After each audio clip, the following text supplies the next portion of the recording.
no me olvido. Bueno, nosotros vemos hoy lo que es la parte económica, ¿sí?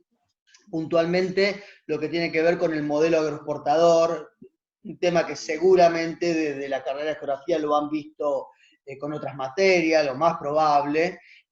Nosotros lo vamos a ver desde una mirada histórica, ¿sí?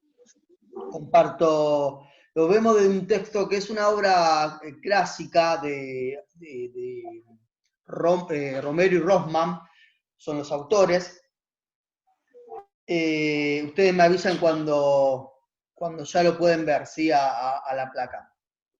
Y bueno, desde esa mirada de estos autores, que es una mirada, si se quiere, un poco marxista, con la idea de la dependencia, ¿no? De cómo este modelo agroexportador terminó llevando a la Argentina a la dependencia, lo vamos a ir trabajando. ¿Ahí ya se compartió la pantalla ya? Sí, ya se ve. Sí, sí. Perfecto. Bueno, entonces el primer punto para tratar es, antes de meternos en el modelo agroexportador, y lo que los autores llaman el sistema nacional, ¿sí? Porque sería el sistema económico, en este caso de Argentina, nos metemos con lo que es el sistema económico internacional para comprender el modelo agroexportador dentro de ese contexto histórico y de ese sistema económico que estaba en esos momentos. Bueno, claramente el punto de partida tiene que ver con la segunda revolución industrial, que comienza a mediados del siglo XIX, que a diferencia de la primera revolución industrial, que fue a fines del siglo XVIII, que se había dado solamente en Gran Bretaña, la segunda revolución no solamente se caracterizó porque también surgieron otros países industriales como Francia, Alemania, Estados Unidos, Japón, sino que además de eso, y otros tipos de industrias, ¿no? Se amplió por completo el rubro de las ramas industriales, se continuó con la industria textil, pero claramente había una mayor cantidad de industria, lo que lo diferencia de manera mucho más notoria con la primera revolución industrial es cómo esa segunda revolución rebasó la frontera de los países industriales, ¿sí? Y se proyectó hacia el resto del mundo. Es decir, cuando la primera revolución industrial, qué sé yo, del tejido y textil y demás, en Gran Bretaña quedó dentro de Gran Bretaña, así los productos se vendían ahí y no más que de ahí, podía tener algún tipo de venta exterior, pero no más que Europa. En cambio, la segunda revolución industrial claramente se amplía de una manera muy, muy notoria. Entonces las relaciones capitalistas, dicen los autores de producción, se hacen extensivas a lo que son los sectores agroexportadores, o agrícolas, por lo menos, ganaderos y agrícolas, mineros también. Lo que lleva a esta segunda revolución industrial es claramente a un aumento de la población europea, sobre todo en los países industriales, y por lo tanto una mayor necesidad de consumir, por un lado, desde Europa estamos diciendo, por un lado alimentos para esa población que ha aumentado en cantidad, y por otro lado materia prima para poder seguir produciendo y teniendo ese desarrollo industrial, ¿no? Para poder seguir produciendo manufactura. Lo que se termina de poner aquí a partir de esta demanda tiene que ver con lo que se conoce como la División Internacional del Trabajo, ¿sí? Que para muchos autores, y el caso de Romero Rothman está entre de ellos, este sistema está impuesto por los países centrales o los países industriales. Cuando decimos centro estamos hablando de ese puñado de países europeos junto con Estados Unidos y Japón como fuerza industrial, ¿no? Donde la División Internacional del Trabajo lo que implica es justamente una especialización en cuanto al trabajo, por un lado de los países industriales y por el otro lado de los llamados países periféricos o no industriales, ¿no? Que se van a encargar justamente de las actividades primarias, de la materia prima y los alimentos, ¿no? Mientras que los países industriales de la actividad secundaria, es decir, la actividad industrial. Entonces, en esa vinculación o en esa división internacional del trabajo, lo que tenemos es, por un lado, que de los países periféricos se va a producir y se va a exportar, se va a vender a los centros industriales materia prima y alimento. Mientras que los países industriales lo que van a vender son las manufacturas y los productos elaborados a la periferia. Ahora bien, no solamente va a enviar, ¿sí? Manufacturas los países industriales, sino que el excedente de población, la gran cantidad de población, primero los países europeos industriales aumenta su población notablemente, pero aparte también tengan en cuenta que con el desarrollo industrial, una, una, este, una máquina reemplaza el trabajo de varios hombres, capaz que un trabajo que se hacía 5 personas, ahora lo hace una persona o dos con una máquina, ¿sí? Por ejemplo. Entonces va a generar claramente una cantidad de trabajadores desocupados ya, y entonces, bueno, muy concretamente tiene que ver con la inmigración, que es el tema que vamos a ver el próximo encuentro que tengamos. Y al mismo tiempo, lo que va a ir enviando desde los países industriales a la periferia es el capital, son las inversiones. Si es dinero que sirve y que es necesario, primero a los autores es muy necesario para los países industriales invertir, ¿sí? En estos nuevos países, porque genera más ganancias, eso por un lado, y no entra en una contradicción que tiene el mismo sistema, que ahora lo vamos a explicar, pero por el otro lado es necesario para los países periféricos el recibimiento de esas inversiones para poder luego desarrollar su economía, ¿no? La infraestructura y los avances que se necesitaba para producir. Bueno, como decíamos recién, ¿no? Entonces del centro de los países industriales, nación y capital, ¿sí? Es lo que va a ser enviado, digamos, la población en el sentido de expulsión, ¿no? Gente sin tierra, desocupada y demás, que se convierten en inmigrantes y van a viajar para América, entre otros destinos. Y el capital, ¿sí? Las inversiones, como decíamos recién, que, bueno, ahí justamente la placa dice, ¿no?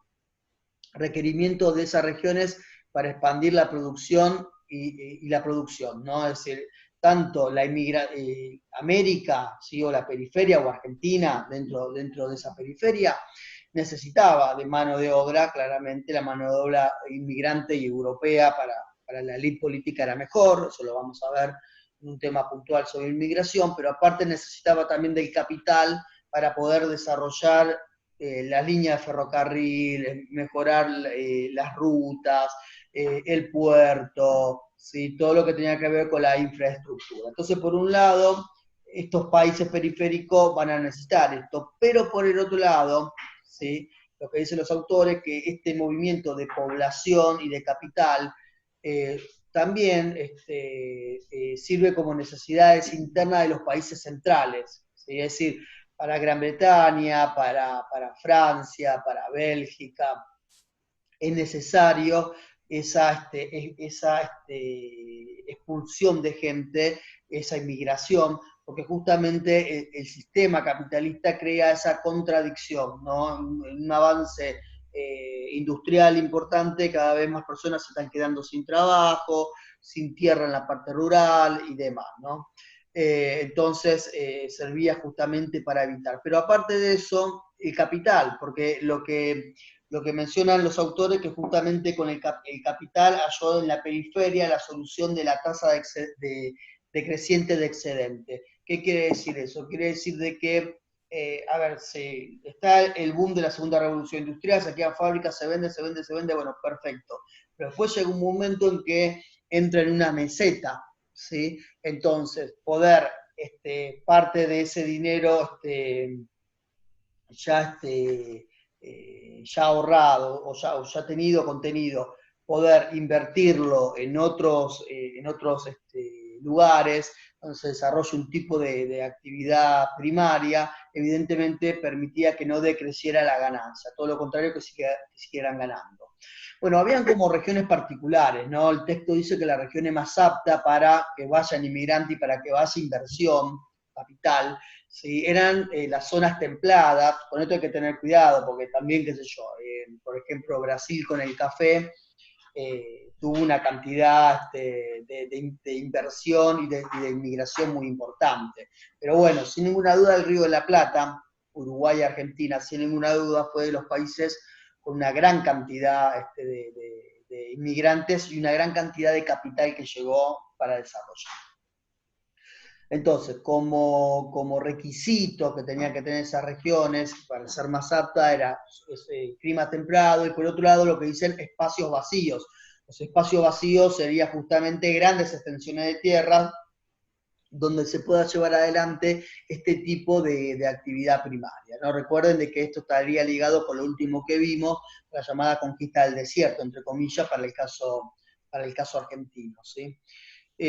Bueno, ya metiéndonos con lo que es Argentina, Argentina obviamente teniendo en cuenta esos requisitos que hacían más apto a un lugar para recibir inmigrantes y para recibir capital, claramente Argentina tenía un alto grado de integración del mercado porque justamente cuando decimos Argentina, claramente lo que tenemos que pensar es en la zona del litoral también, ¿sí? Esta es la otra realidad, ¿sí? No es toda Argentina, pero claramente en la zona del litoral el clima templado, ¿sí? Como uno de esos requisitos, y luego también todo lo que tiene que ver con el avance sobre el llamado desierto, ¿no? Y esos vacíos, esas grandes extensiones de tierra para poder llevar adelante la actividad primaria.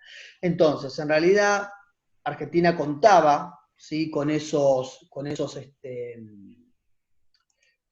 características y simplemente tenía que terminar de adaptar esas características para poder ser explotada económicamente. Y adaptarla suponía justamente la llegada importante de inmigrantes europeos, ¿sí? Para el trabajo en lo que es las actividades de la agricultura y de la ganadería, ¿no? Por eso el modelo es justamente agroexportador, y ni que hablar la llegada de inversiones para poder desarrollar toda una infraestructura que permita que ese sistema de producción primaria pueda funcionar, ¿no? Que termine quedando aceitado y que pueda terminar de funcionar, de que haya una modernización del puerto, por ejemplo, ¿sí? De que en las zonas donde se producen los alimentos que son exportables, pueda pasar el ferrocarril, eso es muy importante también, que ahora lo vamos a ir viendo y demás.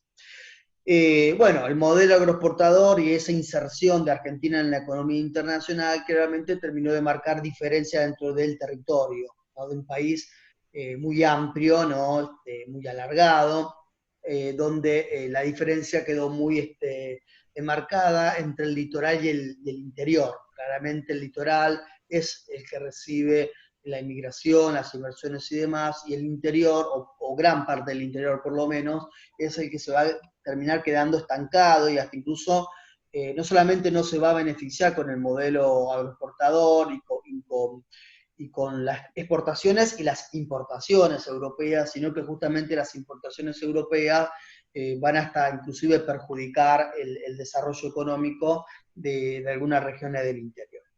Bueno, esto igual lo vamos a ver después en las etapas, pero hay una serie de etapas que se ve en el litoral, ¿sí? De desarrollo de la actividad primaria, que va desde la colonización agrícola en Santa Fe y en Entre Ríos, con las primeras colonias que se hacen en Argentina no, sino con las primeras colonias de esta etapa del modelo agroexportador, la producción lanera, fundamentalmente en Buenos Aires, todo el desarrollo tecnológico y de inversión con los frigoríficos, ¿no? Y la venta ya de carne congelada fundamentalmente, esto después lo vamos a desarrollar más, y finalmente lo que tiene que ver con la agricultura, ¿sí? El desarrollo del agro, la agricultura fundamentalmente que va a estar vinculada con la ganadería. Bien, entonces, los autores lo que tratan de hacer es lo siguiente, separar por un lado las inversiones extranjeras de las inversiones locales, ¿sí? Las inversiones justamente es el capital, el dinero que se destina, ¿sí? En este caso para el desarrollo de un modelo agroexportador. Entonces, tenemos por un lado las inversiones que vienen desde afuera, que es el grueso del dinero, ¿sí? Que se va a colocar para el desarrollo de este tipo de modelo económico, y por otro lado las inversiones locales, que son las de aquí mismo, ¿no? Bueno, claramente el principal, no es el único, pero el principal inversor que va a ver hacia Argentina es Gran Bretaña. Tengan en cuenta que Argentina fue de los países que más dinero recibió y por lo tanto de los países que más se endeudó, ¿sí? Si nosotros tomamos hasta 1870 es Perú, el país en América Latina que recibe mayor cantidad de inversiones. Con la crisis de 1873, la crisis del sistema capitalista, claramente Perú entra con una crisis muy fuerte, más que cualquiera de los otros países. En este periodo, a partir de 1880, Argentina es el país que más va a recibir en América Latina, ¿sí? Hasta 1890 que hay una crisis y Argentina va a quedar súper pegada con esa crisis económica hasta el punto de que hay movilizaciones políticas, el presidente Juárez Celma tiene que renunciar, que es por cuestiones políticas, pero también está vinculado con la situación económica. Sin embargo, las inversiones ya para 1893 en Argentina se reactiva y llega hasta 1914 que está ya la Primera Guerra Mundial. Ahí sí claramente se paraliza, ¿no? Hasta que termine la guerra en 1918. Después de 1918, después que termina la Primera Guerra Mundial, Norteamérica, los Estados Unidos, va a tener un papel en las inversiones extranjeras en Argentina muy importante que antes no lo tenía. Es decir, antes de la Primera Guerra Mundial tenemos Gran Bretaña como el principal país que invierte, Alemania, Francia, ¿sí? O Francia y Alemania. Y después Norteamérica lo tenemos a partir de la Primera Guerra Mundial, cuando finaliza la Primera Guerra Mundial, ¿no? Bueno, un poco acá lo que venía adelantando, lo que dicen los autores es que hay una división en cuanto a las funciones de las inversiones. Las inversiones extranjeras generalmente son préstamos al Estado y es para la infraestructura, ¿sí? Lo que decíamos recién. Las inversiones locales, en cambio, es una inversión directa, ¿sí? Es decir, directamente sobre la actividad primaria, que ahora lo vamos a ver. Bueno, esto es un cuadrito que muestra a las claras. Ya estamos hablando de capitales extranjeros invertidos en 1926, ¿sí? Es una foto, digamos, de todo el desarrollo que habíamos visto recién, pero hasta incluso en 1926 Gran Bretaña sigue teniendo, ¿no? un nivel de capital invertido en Argentina muy importante que es antes de 1926, ¿no? Lo sigue Estados Unidos, que nosotros en realidad miraríamos un cuadro de 1880, Estados Unidos estaría muy por debajo de Francia, de Alemania, de Holanda, de Bélgica, ¿sí? Acá aumenta y bueno, después está Francia, Alemania, los Países Bajos, ¿sí? Holanda, que también son países que invierten. Hablamos de las inversiones extranjeras ahora, ¿sí? Después de la local. Bueno, por un lado, la mayor cantidad de las inversiones extranjeras se radicó o fue a parar en la región pampeana, como habíamos dicho nosotros recién, en la parte del litoral, ¿sí? No es que las inversiones iban a parar a cualquier lado, ni a donde se le daba la gana, ¿sí? Sino que tenía que ver justamente con el lugar donde tenía un activismo económico importante. El grueso de las inversiones británicas fueron a parar a préstamos estatales, ¿sí? Préstamos estatales que de todas maneras ya el destino de ese dinero ya estaba acordado por los prestamistas, ferrocarriles y puertos, ¿sí? Es decir, lo que tiene que ver con la infraestructura. Además de eso, tenían justamente un control muy importante de la comercialización, ¿sí? Las inversiones extranjeras controlaban la comercialización y elaboración de materia prima, ¿sí? Un caso muy importante que destaca el texto es el caso de Rosario, ¿sí? Que el puerto estaba adjudicado a capitales franceses que controlaban toda la comercialización del puerto de Rosario, por ejemplo. Bueno, claramente se va a radicar estas inversiones en la Pampa, la región pampeana, para estimular las actividades agropecuarias, como ya sabemos, ¿no? Justamente en el periodo que estamos viendo nosotros, entre 1880 y 1930, la red ferroviaria cubrió todo el litoral y también no cubrió todo el interior, sino que a partir de algunos ramales permitió conectar el interior con el litoral y de esa manera desarrollar lo que es un mercado interno, ¿sí? El interior, si tuvo algún desarrollo económico, tuvo que ver justamente que se pudo en algunas provincias, se pudieron tener un desarrollo dirigido al mercado interno, a la compra aquí mismo, ¿no? Producir y vender aquí mismo. Bueno, luego también, claramente lo que tiene que ver con la red ferroviaria, ¿no? Y el ferrocarril y demás, lo que aparece como tarifa diferencial. ¿Por qué pongo tarifa diferencial acá? Bueno, porque el ferrocarril, por ejemplo, cobraba una tarifa diferencial, quiere decir de que, supónganse, si el tren cargaba trigo, tenía que pagar una cosa, no, el trigo se vendía afuera. Ahora, si vos querías cargar tomates, los tomates tenían que pagar una tarifa mucho más elevada. ¿Sí? Esa era la tarifa diferencial. Por eso, justamente, estimular las actividades agropecuarias era estimular las actividades que tenían como destino la exportación, ¿sí? No la importación. Bueno, claramente el ferrocarril también hizo rentable el agro, claramente, sí, gracias al ferrocarril realmente la actividad agrícola, que es la que va a venir después de la ganadería, o por lo menos en el medio, ¿sí? Pudo ser rentable, a ver, siempre fue muy barato, porque es un tipo de actividad extensiva, es decir, yo voy a producir una mayor cantidad de lino o de trigo o de maíz, extendiendo la tierra, ¿sí? Y tratando de invertir menos dinero. Pero sin embargo el ferrocarril es la que le permite ser rentable, primero porque conecta con el puerto, obviamente, ¿no? Y del puerto se exporta. Segundo, también es más rentable porque el ferrocarril permite llevar una mayor cantidad de volumen del producto, del alimento a vender, y a una velocidad mucho más rápida que el sistema de carretas y los otros sistemas de transporte que estaban anterior al ferrocarril, ¿sí?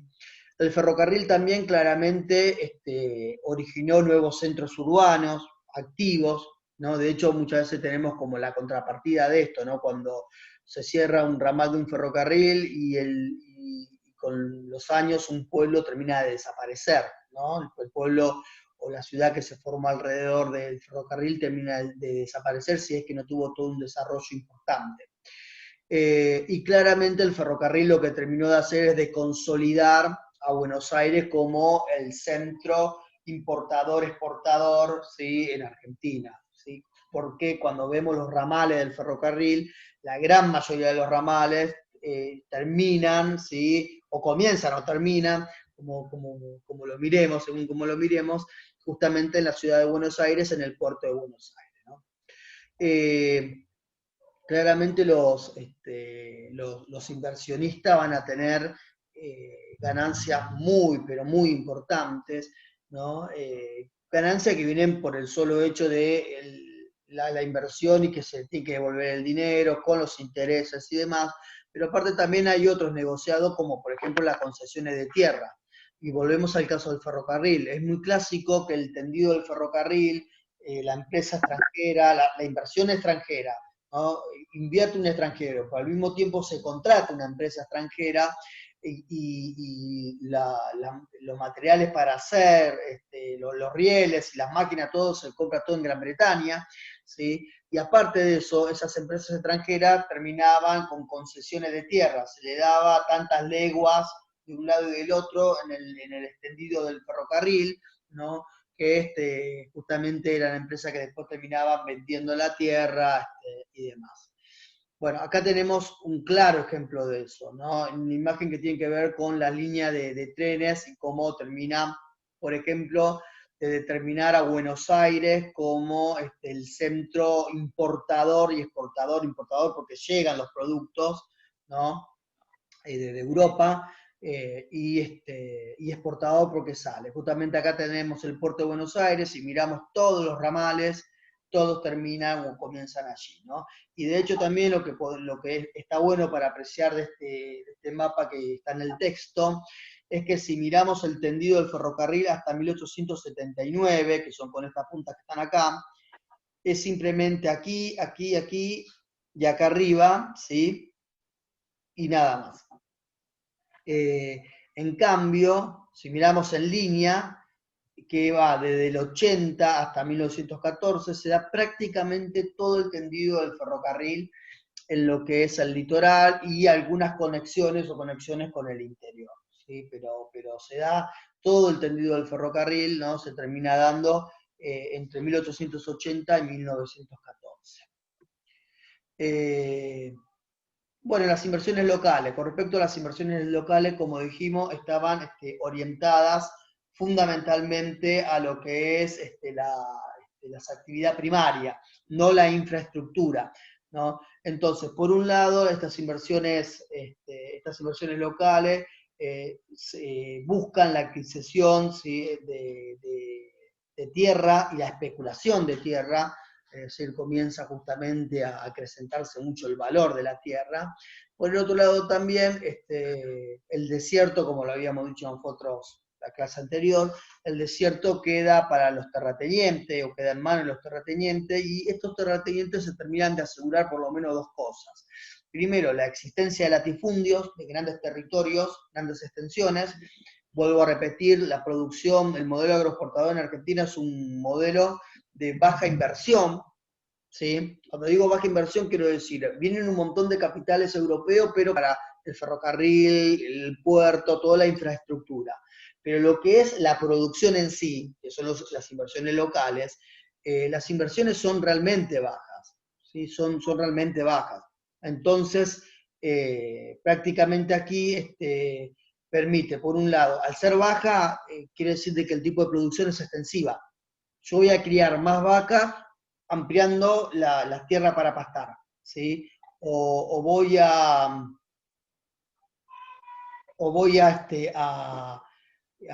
extender el cultivo, ¿sí?, a partir de la extensión de la tierra.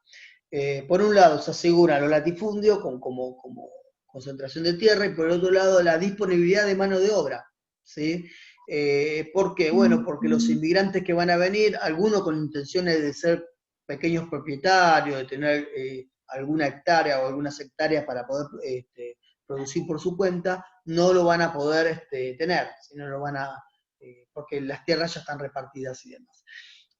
Bueno, como decíamos, esos inversores locales o esos terratenientes son reacios a la inversión, ¿sí? Prefieren una agricultura o una ganadería extensiva, y estas inversiones locales van a estar destinadas a lo que son aguadas, molinos, mestizaje de animales para mejorar la raza, si se tiene que vender lana, en el caso de las ovejas, si se tiene que vender carne, en el caso del ganado vacuno, ¿sí? Bueno, el alambrado y la alfalfa que empieza siendo primero un producto necesario para alimentar el ganado que se exporta, pero que después se va a terminar exportando alfalfa, ¿sí? La exportación de alfalfa fue en realidad medio de carambola, medio de casualidad, y tuvo que ver justamente con una demanda internacional, eso está más que claro, ¿sí? Bueno, miren, por ejemplo, nosotros acá decíamos la adquisición y especulación de la tierra. Miren los valores de la tierra, por ejemplo, ¿no? Estos son en pesos por hectárea entre el 88 y el 91. Miren lo que es Buenos Aires, por ejemplo, ¿sí? Que ya de por sí Buenos Aires era bastante cara, pero por ejemplo miren Santa Fe y miren Córdoba. En porcentaje, ¿no? La cantidad que sube, el valor de la tierra es exorbitante. En La Pampa ni que hablar, porque a ver, en La Pampa está bien, está siendo más barato, mucho más barato que en los otros lugares, pero La Pampa parte de 1,79. ¿Sí? Entonces el valor de la tierra era realmente muy amplio, ¿sí? Bueno, vamos con lo último, que tiene que ver con las etapas de producción. Sí, claramente la etapa de producción es, no está bien, nosotros vendemos alimentos, el modelo es agroexportador, pero Argentina, si bien siempre, por ejemplo, siempre vendió cuero, no es que desaparece la venta del cuero, la venta del cuero como producto baja, y hay un producto que está en las cúspides, ¿sí? Que es la lana. Después la lana deja de estar en las cúspides, pero se sigue vendiendo, y pasa a otro producto. Esas son las etapas de producción, ¿sí? A eso llamamos etapa de producción. ¿Qué vende Argentina de la ganadería o de la agricultura? Dependió primero del desarrollo interior del país, ¿sí? obviamente lo que tiene que ver con las características climáticas, etc. y demás, las posibilidades tecnológicas, ¿sí? Que vuelvo a repetir, eran de inversiones realmente muy bajas, y la demanda mundial. Obviamente la dependencia es que los otros países industriales estén pidiendo estos productos. Ahora, la demanda mundial siempre estuvo en aumento, siempre se demandó producto, pero los precios de los productos eran fluctuantes. ¿Sí? ¿Qué quiere decir esto? Por ejemplo, la lana podía valer, por decir algo, 50 pesos el kilo de lana, por decirlo de alguna manera, y dentro de un año capaz que valía 25 o capaz que valía 60. ¿Se entiende? Pero siempre los precios fueron fluctuantes. Sin embargo, para el caso de Argentina, los bajos costos, porque era una ganadería o una agricultura extensiva, porque no se invertía tanto, porque contaba con todas unas características geográficas y climáticas muy importantes para llevar ese tipo de producción.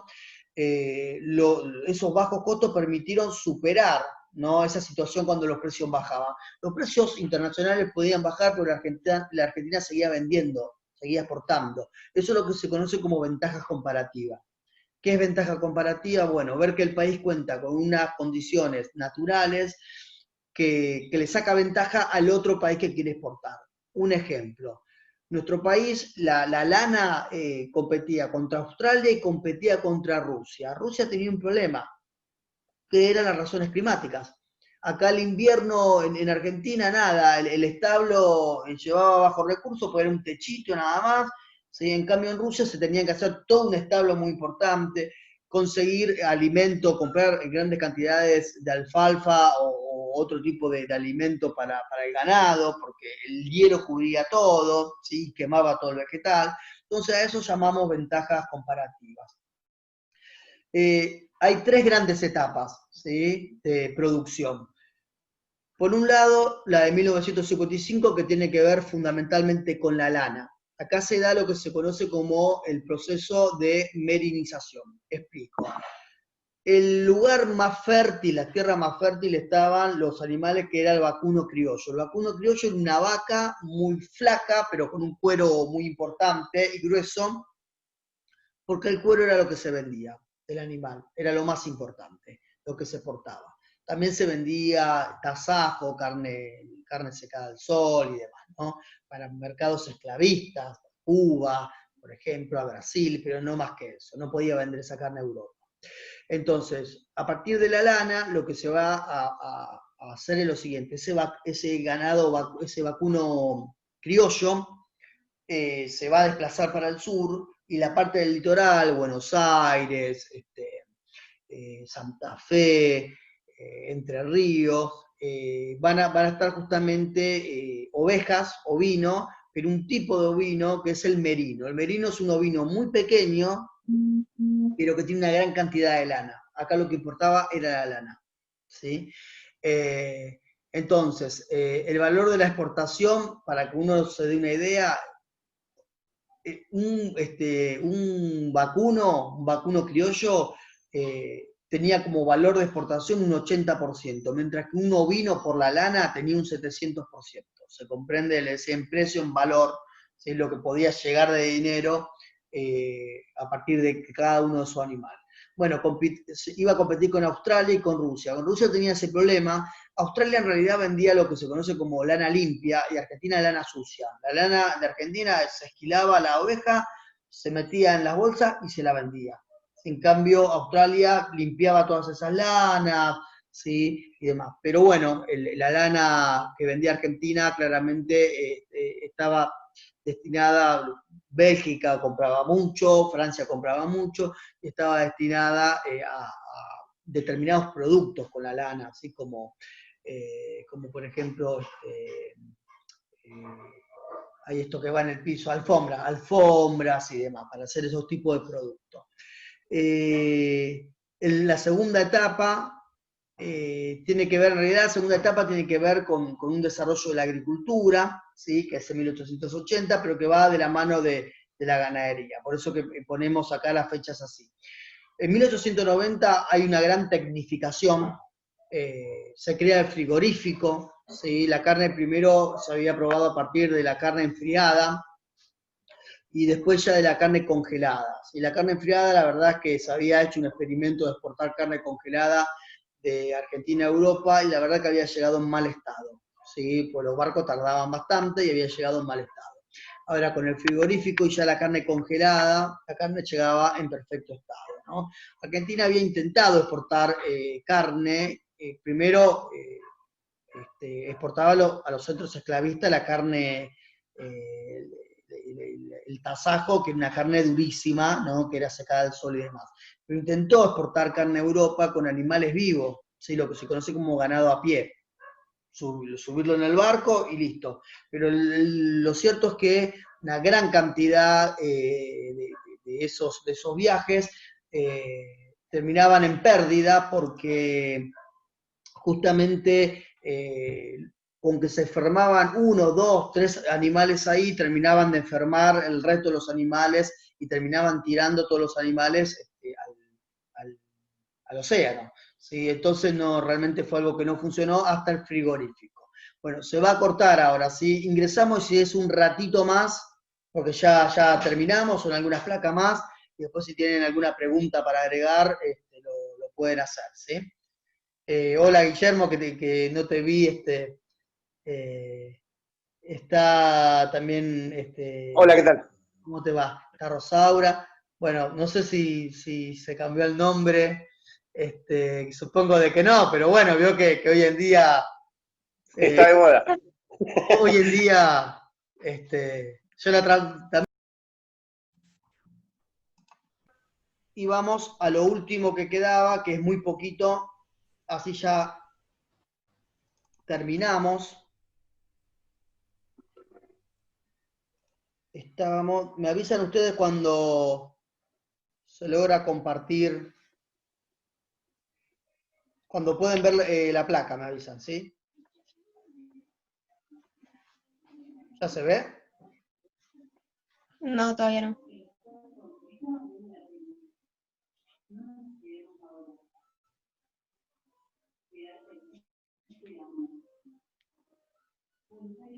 Bueno, nosotros habíamos... ¿Y ahora? Ahora sí. Ahora sí. Bien, habíamos quedado acá, ¿no? Se lleva adelante lo que es, después de ese avance tecnológico del frigorífico, que se puede exportar carne congelada a un mercado que era muy exigente, como el mercado europeo, justamente empieza todo un proceso de refinamiento. Ahí viene lo que son las inversiones locales, el mestizaje, ¿sí? Cruzar razas de ganado y demás. Primero, la primer carne que se exporta no son carne vacuna, son carne ovina, son carne de oveja.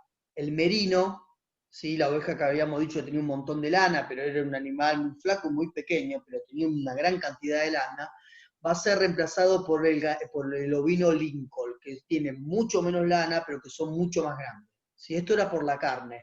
¿Por qué? Bueno, porque las reses del ovino son mucho más pequeñas que la de las vacas, ¿sí? Que la del vacuno. Y por lo tanto, como eran esas experiencias de exportar carne y demás, empiezan a exportar carne ovina. Cuando ya con unos ensayos empiezan a exportar carne vacuna, el ganado vacuno va ahora a ocupar la zona más rica, más fértil para el pastoreo y demás, y las ovejas van a ser enviadas para el sur. Y esto llega hasta el día de hoy, ¿sí? La producción fundamentalmente de oveja en el sur, que es muy importante. Bueno, la raza vacuna, como el Shortland, el Hereford, el Aberdeen Angus, son razas vacunas que llegan hasta el día de hoy. A ver, en realidad muchas de estas razas fueron traídas antes, ¿sí? Por ejemplo, el Shortland fue ya en 1826, están las primeras especies de Shortland acá, que lo trae un terrateniente británico. Son todas británicas ¿sí? estas razas de vaca. Pero bueno, justamente aquí comienzan son animales mucho más grandes que el ganado criollo que había traído los españoles, que era mucho más flaco y demás, ¿no? Acá se difunde las técnicas de pastoreo en praderas artificiales, ¿no? Con la alfalfa, y ahí justamente, y teniendo en cuenta de que la etapa de producción dependió, entre otras cosas, de la demanda mundial, comienza justamente a demandar alfalfa, ¿sí? Trigo también, obviamente, trigo, lino y alfalfa.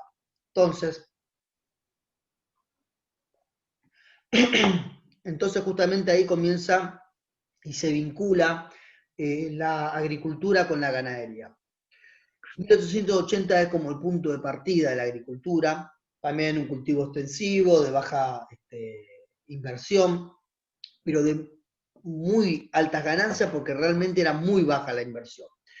Argentina para 1914 se transforma en el tercer país exportador de granos, ¿sí? Es decir, tiene un ingreso de las exportaciones de la agricultura realmente muy, muy importante. De hecho, fíjense de que el nombre que se le puso a la Argentina en ese momento era granero del mundo, ¿sí? Haciendo alusión a la agricultura y no a la ganadería, más allá que la ganadería era súper importante, ¿sí? Pero la agricultura en algunos momentos, por ejemplo, entre 1880 y 1883 y 1890 y 1893, en esos dos periodos la agricultura fue el principal producto exportador. Y acá un ejemplo de los productos agrícolas, de cómo suben en cantidad, ¿no?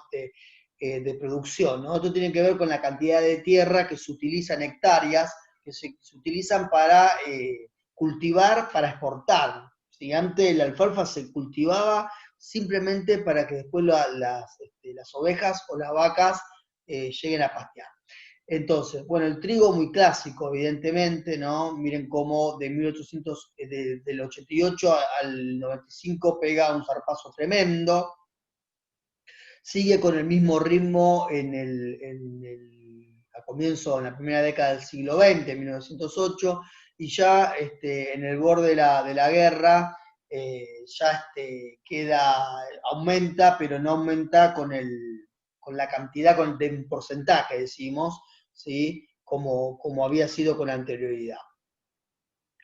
El alfalfa es extraordinario. Yo creo que es el que más se destaca de todo. Fíjense que hasta el 1895 era realmente muy, muy tenue, si lo comparamos con el maíz y con el trigo, ¿no? Era muy tenue y pega un zarpazo tremendo en 1908 o en la primera década del siglo XX, siendo el primer lugar en cuanto a agricultura que se destina, o tierras que se destina para la agricultura, ¿no? Es una gran cantidad de hectáreas van a estar destinadas a la alfalfa. Y esto está vinculado con las exportaciones claramente. Y esto continúa, fíjense cómo continúa entre 1908 y 1914, y obviamente tiende a la baja en 1937, ¿sí?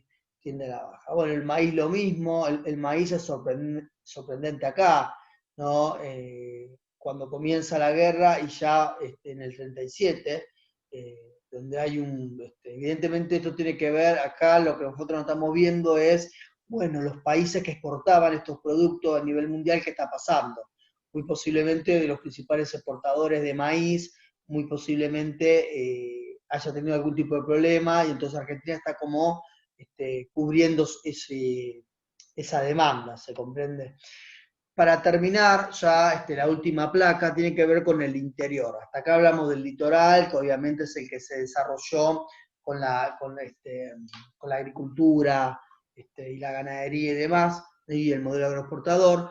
Pero la región del interior tiene, por un lado, evidentemente, y como lo dijimos, el incremento de las exportaciones, de las importaciones, ¿sí? No de las exportaciones, las importaciones, concluyó, justamente terminó, dio de baja con muchas de las artesanías que se producían en el interior. Es decir, el modelo agroexportador en realidad no sufrió o no provocó modificaciones muy importantes en la zona del interior, salvo esos casos donde se ve arruinada la industria local, y por el otro lado, solo dos excepciones que aparecen, que es el azúcar de Tucumán y la vid o el vino de Mendoza, ¿sí?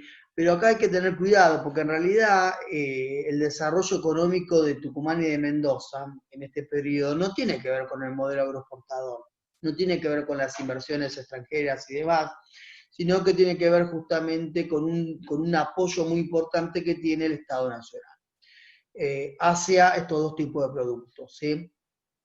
El apoyo nacional fue en varias direcciones.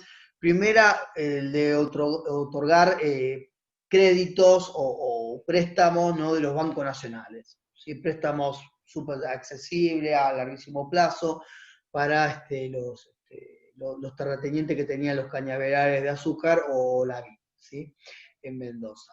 Por otro lado, es el mismo Estado Nacional que construyó el ferrocarril. Acá no son ni ingleses, ni franceses, ni nada. Es el mismo Estado que termina de conectar ramales justamente para que, bueno, para que estos productos puedan venderse acá. Si están destinados, el azúcar tucumana y los vinos de Mendoza están dedicados al mercado local, que se contacte con el litoral, que era la parte más dinámica económicamente hablando, con mayor cantidad de población y demás. Y finalmente lo que termina de redondear el éxito del azúcar tucumana y del vino de Mendoza es la política proteccionista del Estado, ¿sí? Fundamentalmente con el azúcar.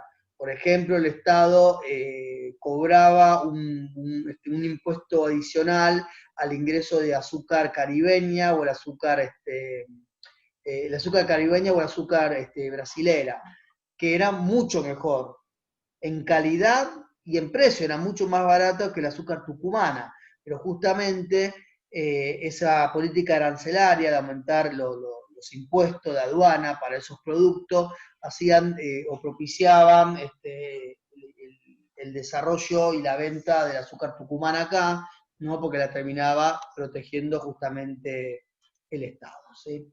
Bueno, entonces, esperen que dejo de compartir, ahí está. Bueno, un poco el panorama y el recorrido de estos autores. Ustedes, si lo leyeron o si lo van a leer después al texto, van a ver que tiene páginas cortadas, está hecho agrede, ¿sí? Porque en realidad el texto hay una parte que habla de la parte política, que está bien, está obviamente cruzado con lo económico, eso está más que claro, pero me parecía de que se podía desconectar de la finalidad por qué se estaba dando el texto, que era el eje económico, ¿sí? Así que, bueno, no sé si quieren